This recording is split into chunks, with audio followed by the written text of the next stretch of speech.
Ассалаумағалейкум қыздар, бүгін біз өте оңай әрі дәмді нан салма тағамын жасаймыз. Видеоны қарамас бұрын подписка жасап, лайк басыңыз. Үйде бар заттармен жасалынатын тағам.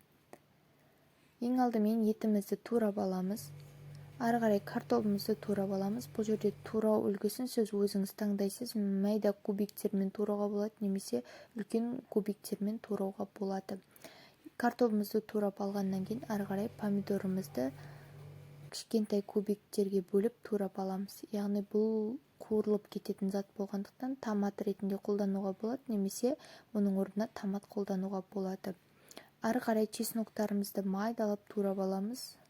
Пышақпен тураңыз, немесе ерініп тұрсаңыз теркадан өткізе салуыңызға болады. Ары қарай қызып тұрған майымызға етімізді салып, жақсылап қызарғанша қуырып аламыз. Тағамға өзіңіздің қалауыңызша сәбіз, перец қосып жасауыңызға да болады. Етімізді жақсылап қуырып аламыз. Ары қарай қалауыңызша өзіңіздің тұз, бұрыш немесе қандай да бір специя салуыңызға болады. Мен артық ештеңе салғанды ұнатпаймын, сондықтан жай ғана тұзбен, чеснок және де помидормен кішкене томат қосып, осылай етімді қуырып алдым.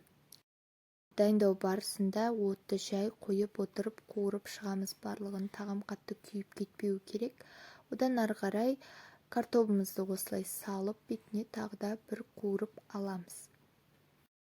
Картоптарымыз қызарылып қуырылғаннан кейін үстіне қайнаған суымызды құйып, тағы да қайнауын күтеміз. Суымыз қайнағаннан кейін жаймамызды салып пісіріп аламыз.